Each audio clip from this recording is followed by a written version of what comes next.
Hi, I welcome all of you to part two of the Nectar In A Sieve novel series. We'll be going into chapter 24. I took down the mats on which we slept from the wall where they hung and rolled them up. Inside, I placed the cloth bundle which contained two logs of rice, some chilies, tamarind, and salt, and the two wooden balls, Nathan's and mine, tying the ends of the rolled mats to make sure nothing fell out on the way. Most of the cooking vessels I had brought with me on my marriage had been sold off to pay our debts. Of the remainder, I left two for Ira, and the other two I put aside for ourselves. The grindstone, pestle, and mortar were too heavy to take. In any case, my daughter-in-law would be providing these. My cooking days are over, I thought a little sadly, and suddenly what I had formerly performed without thought or even with impatience. So she's the perfect example. Rukmani is the perfect example of a, we say, housewife. She cooks for the family and takes care for the family, like feeds the family, in fact. The gathering of fuel and the blowing of the fire and the waxing of the flames under the steaming pot with all the business of smoke down the lungs and in the eyes acquired a sweet and piercing poignancy. Poignancy means regret. There would be meals to cook on the journey. However, since we were traveling by bullock cart and expected to be on the road at least 2 days, for these I took the handmade bellows and 6 cakes of dun. Under the granary floor, our money lay buried, 3 rupees of our own, three that Selvam had given us out of his earnings, and a 10 rupee note that Kenny had sent through Selvam. When everything was done, I took out the money, counted it, and tucked it in securely at my waist. Then we were ready. The morning of our departure comes. It is a still morning, heavy, hazy, dewy, for it is yet early. The bullock cart lumbers up, the bells around the animals' necks jangling. They have tiny bells fixed to the caps on the tips of their horns too, which twinkle as they move. The cart is piled high with bales of tightly packed skins, for we are passengers on return journey, but there is room enough for two. We clamber on. Seldom hands us the 2 or 3 bundles we are taking with us, which we hold on our laps until the carter tells us to store them on top of the bales. We do so carefully.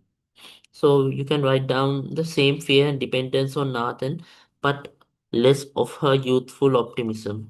So we can see that here. Then it is time to go. Selim steps back. Ira comes to the forward from the courtyard where she had been standing. She is holding her son by the hand. 3 of them stand in line waiting to see us on our way. The carter flicks both blocks with his whip. The animals strain forward. The cart gives a lurch. Nathan holds out his hands. Our children bow their heads. Then we begin to move, and the 3 of them come after us a little of their way, walking in the dust. The wheels grind out of the earth until the bullocks begin to trot and they fall back. The bullocks have their own rhythm now, moving so that their hooves strike earth together and the yoke is borne steadily on their shoulders. We are traveling fast. The hut, its inhabitants, recedes behind us, and yet in front of us, for we are sitting with our backs to the bullocks. Our beloved green fields flow away to a blur. Still we strain, blur. The hut becomes a smudge on the horizon. Still we strain our eyes to pierce the reddish dust the wheels throw up. We are farther away with every turn of the wheels. I stare at them, fascinated, until the spokes begin to revolve backwards, while the rim is inexorably borne forward. I feel dizzy. My throat is dry. I lean against my husband. He is already leaning on me. Together we achieve a kind of comfort. So Rukmani, right away from the time, mirrors her. a journey here as a young bride. She experiences the same fear and dependence on Nathan, but less of a youthful optimism. Actually, that is the complete sentence. So you can write that down.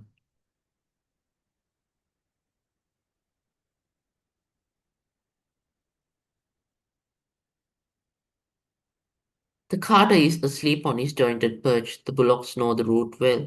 They keep on without guidance from him. At midday, we halt near a small wayside well. The carter awakens, snorts, stretches himself before climbing down. We are eat here, he says, and he unyokes the bullocks to water them. I see one of them has a huge raw patch on his shoulder where the yoke had rubbed the skin off. The animal is not well, I say to the man. He shrugs. What can I do? I have no other. I must make these trips since they are my livelihood. We wash, eat, and wash again, then proceed. Mile after mile of dusty road stretching out straight before us, lined here and there with cool shady banyans or tamarind trees. The bullocks with the sore patch, he's slowing the other up. The carter turns impatient and brings out his whip. It's no use, its pace does not alter. So the bullocks pulling the cart becomes a clear symbol of Rukmani and Nathan. One is healthy while the other is injured. So an imagery of is given here. A symbolism. The animal, the bullock with the shop. At night, we stop while the carter lights the lantern slung beneath the cart. Then we move on in the darkness, and the small yellow light disk travels with us like comforting beacon. On and on we journey. The car driver roused us when we reached the outskirts of the city where my son worked. It was mid-afternoon. The sun was streaming down hot and at its most powerful. Here you are. This is as far as I can take you, he nudged, who sat with his head lolling against the bales, fast asleep. I shook him, pushing his head erect. Wake up, we have arrived. He opened his eyes, reddened and with drooping lids. Uh, I could easily sleep the whole day through, he said, yawning and stretching. So it shows the weakness of how weak Nathan had become. He leaped down and lifted the yoke preparatory to watering his animals. The raw patch on the bullock I had noticed before had begun to fester. More skin had been eaten away, and trickles of blood were running down the edges. The animal will soon be fit for nothing, he muttered to himself. Heaven knows when I shall be able to afford another. As soon as the animals had drunk, he put the yoke back. The bullock cringed, but accepted the torment, and as soon as the whip fell, it began to pull again. So both bullocks bear the weight of the yoke, but the weaker struggles to keep up with the healthy one. This description directly directs on how Nathan continues to work on the land during the famine, despite being told he is starving to death. Like the bullock, uh, that shrinked in fear but accepted the torment of his job, Nathan continues to give everything to his crop, whether or not there will be a harvest. So you can write that down.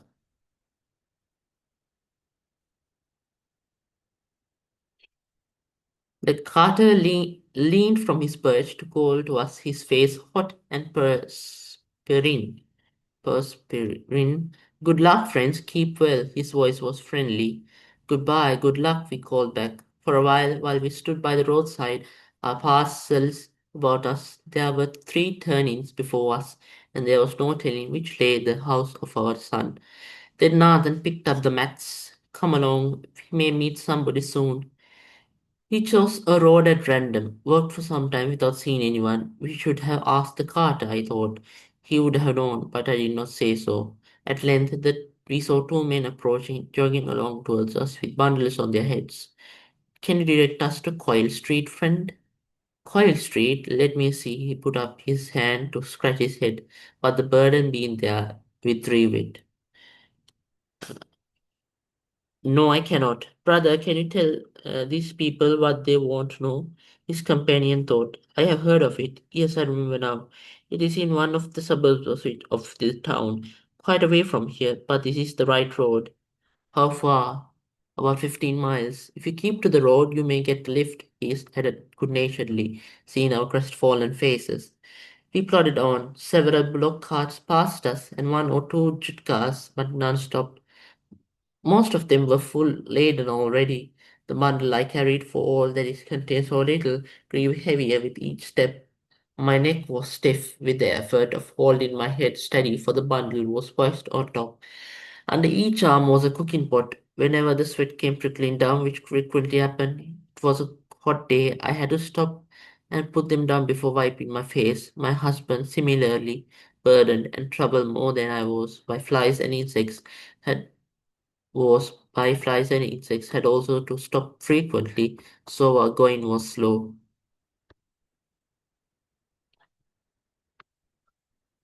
Uh, as we progressed, the road broadened. Uh, it split and forked. Other roads curved away from it, and more came to intersect it, so that it was difficult to know whether we were keeping to the right road or not. Many people were about, walking quickly and intent on their business. We did not find it easy to stop and ask them the way. Not only people, but traffic, bullock cars, jute cars, and bicycles, more than we had ever seen, many times thicker than in the town around the tannery. The noise never let up. Car horns, bicycle bells, and the cracking of whips combined to put a deafening, bewildering clamor amid which it was impossible to heed every warning sound. Several times we were nearly knocked down by impatient cyclists whose bells we had not heard. Once a jute car almost ran over us. The driver just managed to pull up the hose, and while we stood palpitating, he leaned from his seat, irate and frightened, to shout at us. His voice was very loud, and he shook his fist as he drove off. Several people stopped to stare at us curiously as we hurried on.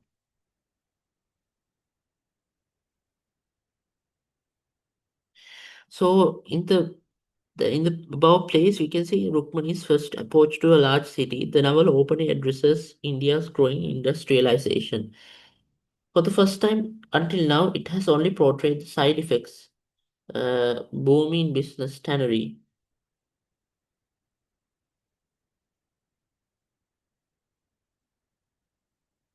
So we can see Rukmani is not at ease in the city. She seems inferior to the tranquil lifestyle she always loved.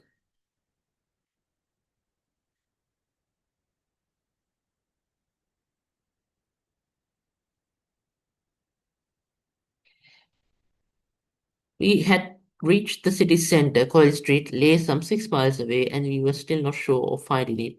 I could see Nathan was very tired. The heat and the noise, the bustle of the city had taken their toll. He was walking sluggishly now, and again he stumbled, and at last I said, "Let's rest for a while. It will do us both good." He agreed at once. We found a quieter side street and thankfully putting our burdens beside us sank down. No one paid any attention to us. We were allowed to sit there in peace. We had bought on the way a hand of plantains, of which four remained, and as we had not eaten since morning, I brought these out, giving two to my husband and eating two myself. It was nearly dusk. The activities of the city were beginning to die down.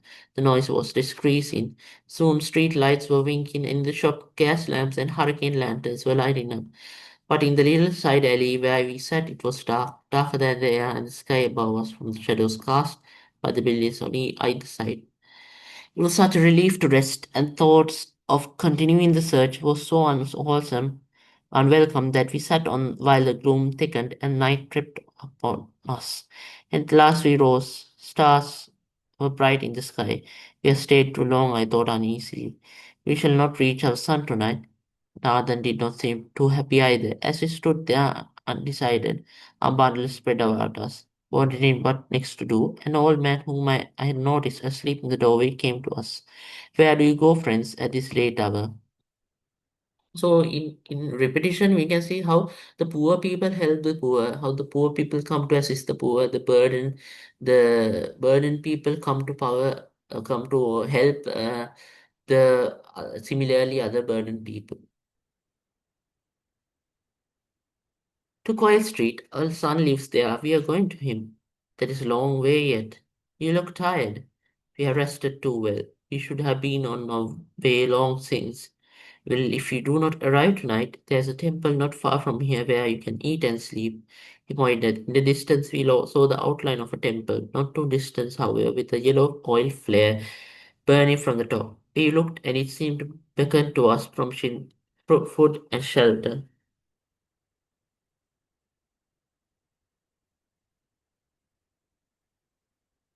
We are grateful to you. Perhaps it would be best. We are tired, as you say. We picked our positions and walked on one more firmly now that we have somewhere definite to go, helped by the yellow flare that burned so steadily ahead of us.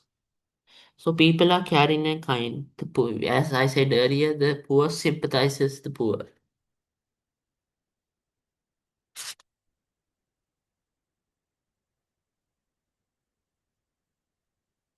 So with that, we end part one of chapter 24.